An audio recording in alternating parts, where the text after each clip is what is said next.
Assalamualaikum warahmatullahi wabarakatuh. Perkenalkan, saya Nani Ermawati, CGP Angkatan 11 dari SMA Negeri 1 Sukakarya. Dalam kesempatan kali ini, saya akan menjelaskan Jurnal Refleksi Dwi Mingguan, Modul 2.1, Pembelajaran Berdiferensiasi.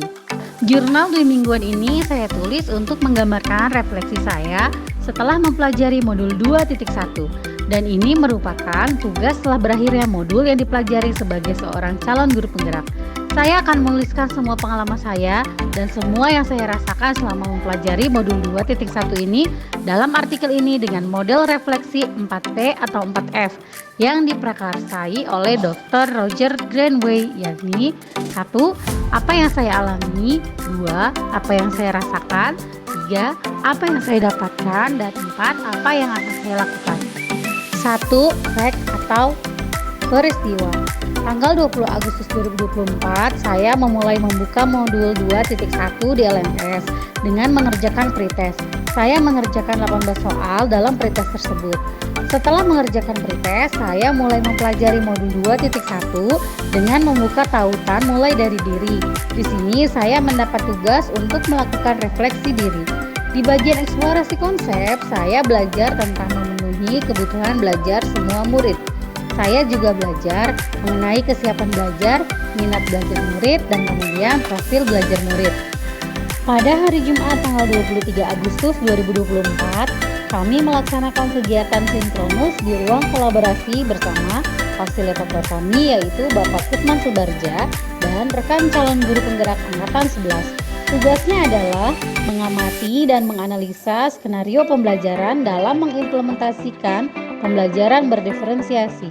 Setelah itu, bersama kelompok membuat bahan presentasi untuk kegiatan ruang kolaborasi 2. Terdapat 3 kelompok dengan 3 kasus pembelajaran yang berbeda, yaitu kasus pembelajaran yang terjadi di SD, SMA, dan SMK. Saya masuk dalam kelompok SMA yang berisi 4 orang, yaitu saya sendiri, kemudian ada Ibu Agustin, Ibu Nurlela, dan Bapak Aris. Kemudian, dalam ruang kolaborasi hari kedua, saya bersama rekan-rekan CKB secara bergantian mempresentasikan hasil kerja kelompok. Kami saling menanggapi presentasi yang sudah ditampilkan. Elaborasi pemahaman dilaksanakan pada hari Jumat tanggal 30 Agustus 2024 melalui Google Meet. Instruktur yang memimpin kegiatan ini adalah Ibu Iswijarti Juni Susanti FH SPD MPD. Lewat elaborasi pemahaman, kami semakin dalam mengulas dan mengupas bagaimana dan seperti apa pembelajaran berdiferensiasi. Pendapat dan pengalaman yang dibagikan oleh instruktur dan sesama CGP semakin memperkaya wawasan saya. 2. Feeling atau perasaan. Setelah mempelajari modul 2.1, perasaan saya menjadi sangat senang dan semakin antusias untuk bisa menerapkan di lingkungan sekolah dan kelas. Pembelajaran berdiferensiasi membuat penasaran karena sebagai guru harus memperlakukan siswa sesuai dengan karakteristiknya. Selama ini, saya hanya berfokus pada ketercapaian materi kurikulum, sehingga yang saya kejar adalah ketuntasan materi. Efek atau dampak yang ada, saya mengabaikan bahwa ada banyak keragaman kebutuhan belajar murid dalam satu kelas. Hal ini sesuai dengan nilai-nilai filosofi dari Ki Hajar Dewantara tentang belajar adalah menuntun murid mencapai tujuan. Dan tentunya, guru tidak bisa memaksa masing-masing murid untuk melewati jalan yang sama dalam mencapai tujuannya. Namun, guru dituntut bisa memfasilitasi murid dengan berbagai jalan alternatif yang sesuai dengan kebutuhan murid. 3. Findings atau pembelajaran.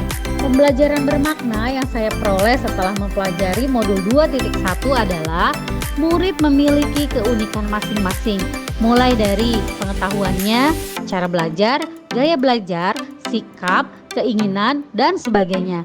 Pembelajaran berdiferensiasi didesain agar guru bisa melaksanakan pembelajaran yang mampu mengakomodir berbagai macam kebutuhan belajar murid. Guru harus memiliki kepekaan dalam merespon semua kebutuhan belajar murid. Hal ini dapat dilakukan dengan memperhatikan 1. Bagaimana kesiapan belajar murid, 2. Bagaimana minat murid terhadap materi pembelajaran kita, 3. Seperti apa profil belajar murid, Kemudian, dalam kegiatan pembelajaran, guru perlu juga memperhatikan strategi 1. Diferensiasi konten, 2.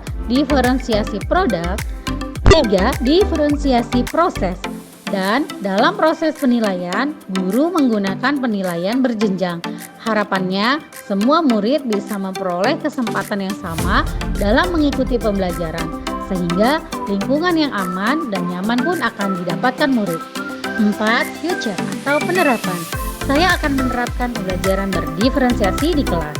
Persiapan akan saya lakukan dengan menganalisis kebutuhan belajar murid. Persiapan juga tertuang dalam RPP. Saya juga akan menyiapkan metode dan media pembelajaran yang mendukung terlaksananya pembelajaran berdiferensiasi. Demikianlah jurnal refleksi Winningan yang saya buat setelah mempelajari modul 2.1. Semoga bermanfaat. Terima kasih. Wassalamualaikum warahmatullahi wabarakatuh.